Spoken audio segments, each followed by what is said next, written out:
Today we will be discussing possibly the most insane motorcycle Honda has ever released. Oftentimes when we look at Honda, we tend to look back. Look back at bikes such as the RC51, the original CBR600RR, the legendary RC45, the oval piston NR750, and many more from the early 2000s and 90s era. But we don't actually have to look back that far to see possibly Honda's most insane street bike they've ever produced, and that would be the 2016 Honda RC213V-S, a MotoGP bike for the streets.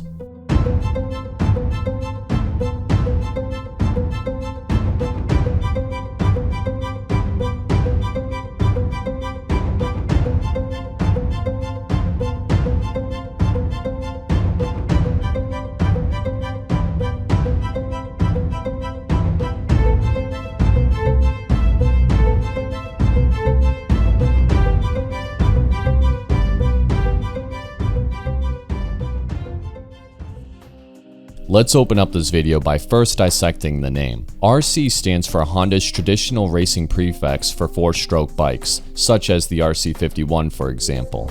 The 213 part means that it is the third bike of the 21st century, so 21 and then 3.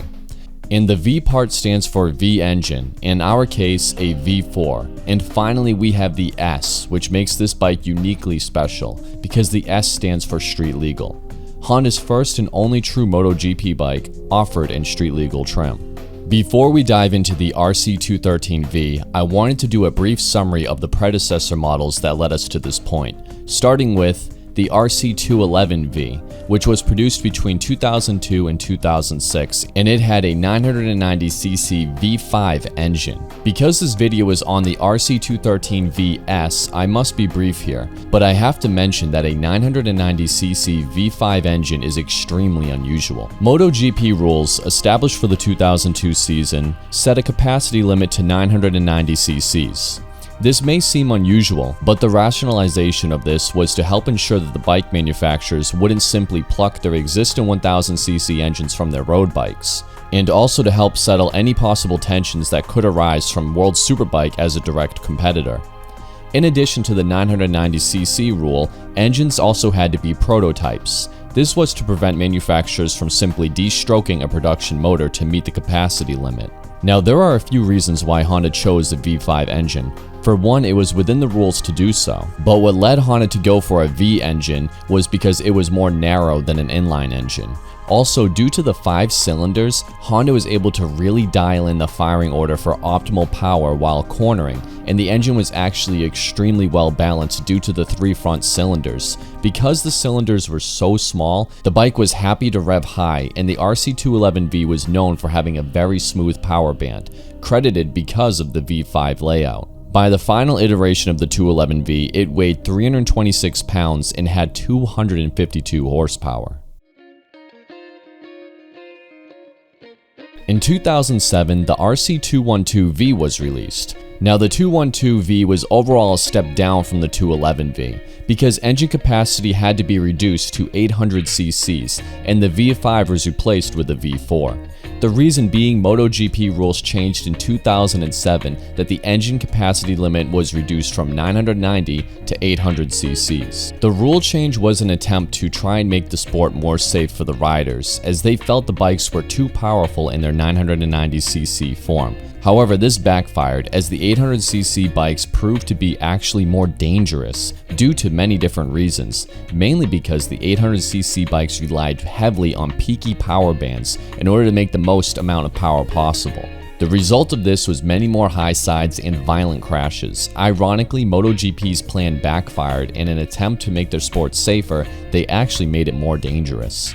The 800 class was there to stay for the next 5 years though. During that time, Honda's RC212V made about 230 horsepower and weighed 326 pounds by the end of 2011.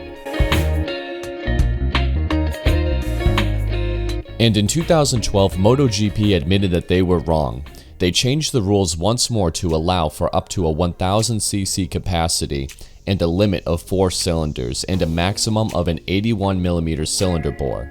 and this paved the way for our current RC213V. Honda brought the RC213V to the world in 2012, boasting a 999cc 90-degree V4 engine. Being a MotoGP bike, Honda was obsessed with saving whatever weight was possible. One way Honda reduced the weight was by using their electronics to control the handling, without the need of a reverse rotating crank. Because the new forward rotating crank didn't need an idle gear, even more weight was saved.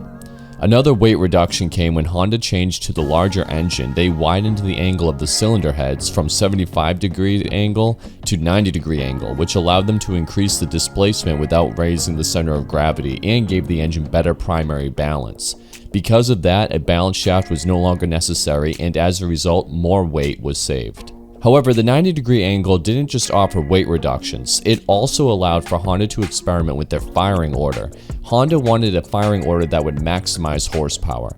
The results speak for themselves, as Honda's MotoGP bike made about 248 horsepower and only weighed 346 pounds, giving it an insane power-to-weight ratio of 1.39 pounds per horsepower. Top speed was approximately 222 miles per hour, and this bike was an absolute scalpel, as you would expect from any MotoGP bike. The RC213V featured full Öhlins suspension for the front and rear and carbon ceramic Brembo brakes for the front. For the 2012 season, Honda fielded two factory RC213Vs ridden by Casey Stoner and Danny Pedrosa. From their combined efforts, they won 12 out of the 18 races and finished second and third place in the Riders' Championship group. However, the RC213V did win its maiden Constructors' Championship under the first year of the 1000cc regulations. And in 2013, Casey Stoner was replaced by Marc Marquez. Marc won the Riders' Championship on the RC213V, and Danny Pedrosa came in third place. The RC213V won its second Constructors' Championship in its second year on the track.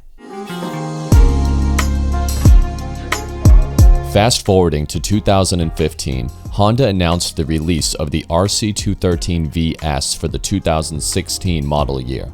The S stood for street legal, which meant that Honda actually did it. They released a MotoGP bike for the streets.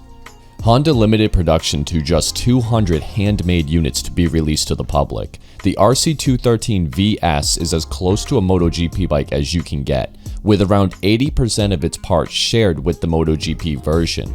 The only differences were steel springs instead of pneumatic springs, stainless steel brakes instead of carbon brakes, a different 6-speed transmission, 17-inch wheels, and a larger steering angle.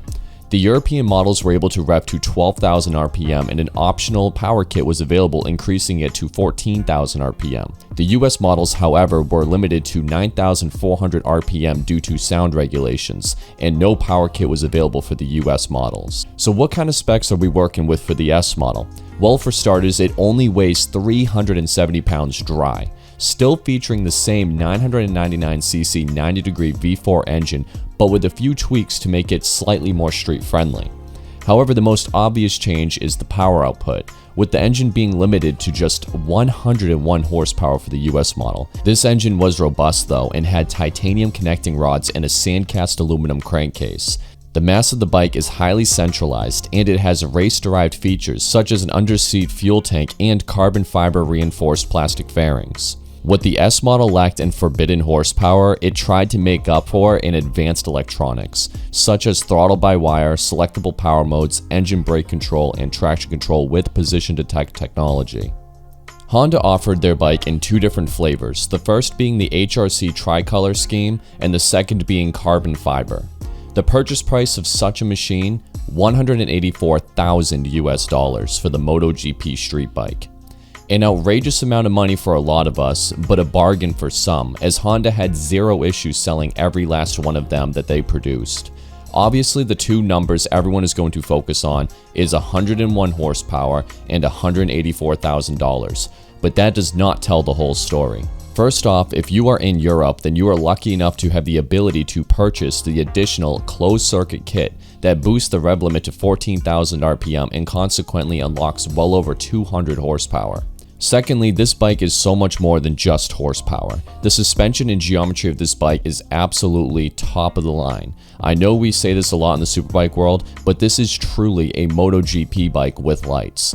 As Arthur Caldwell said it in the UltimateMotorcycling.com article titled "A Counterpoint for the 101 Horsepower Motorcycle," everyone seems to be asking, why would anyone buy it? Arthur says, I do not fall in that camp, and the answer is because the RC213V-S is the real deal.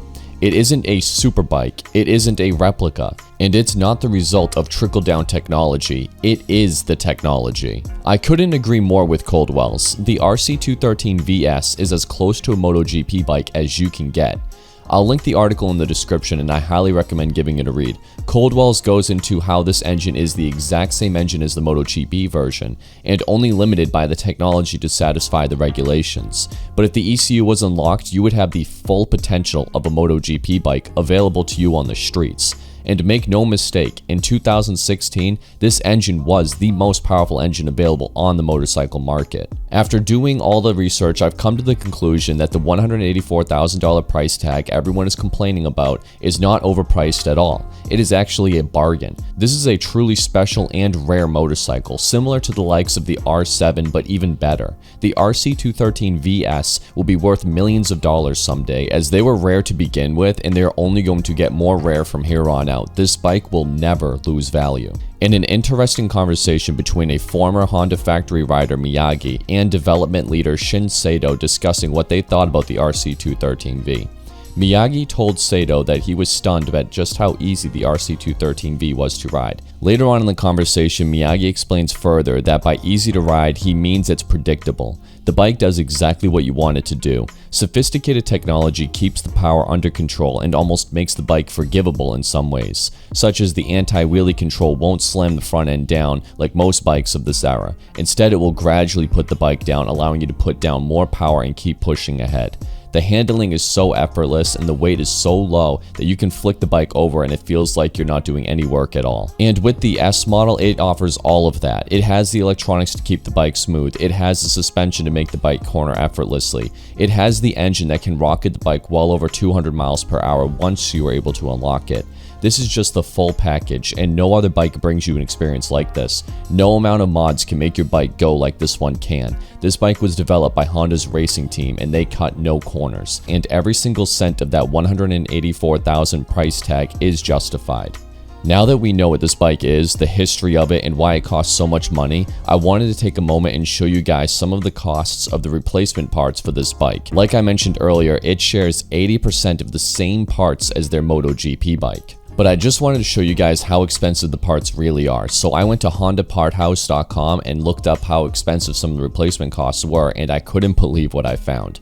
First off, let's start with something easy. If you want to replace the front brake discs, they will cost you $1,600 each. How about the wheels? Over $18,000. What about the headlight? $7,700. And that's just the tip of the iceberg. Let's dive in a little deeper. The front forks that give this bike the amazing suspension are $14,472, over $28,000 for a pair of forks. The swing arm is over 20 grand, the cylinder heads are over $24,000 each, the crankcase is $58,558, the frame is $39,373, the mufflers are 10 grand each as well. Even things such as the mirrors are $2,700 each. These are not off-the-shelf parts, they are uniquely built for the RC213V-S, and because of that, they are extremely pricey. I could go all day looking at the parts and laughing at the prices, but at the end of the day, it just goes to show that these parts are expensive because they are rare. Honda hand-built all of these bikes and they spared no expense at all, as you can see. This isn't official, but I bet Honda lost money producing the RC213V-S. This was a statement motorcycle to show the world that Honda can do it, and in my opinion, it is a shame that it is not appreciated like it should be. Far too often, we throw around the word special, and I'm guilty of that too, but this bike really is special. And I, for one, am happy and appreciative of Honda releasing this bike to the public, even though I'll never get a chance to ride one. Thank you guys so much for watching and making it to the end. If you enjoyed this video, please remember to leave a like and subscribe for more content similar to this one. If you have time, you should check out my history video on the Honda VFR 800 where I go into detail outlining every generation's history. I also have history videos on the Honda Fireblade and 600RR available if you're interested. Thank you again so much for watching.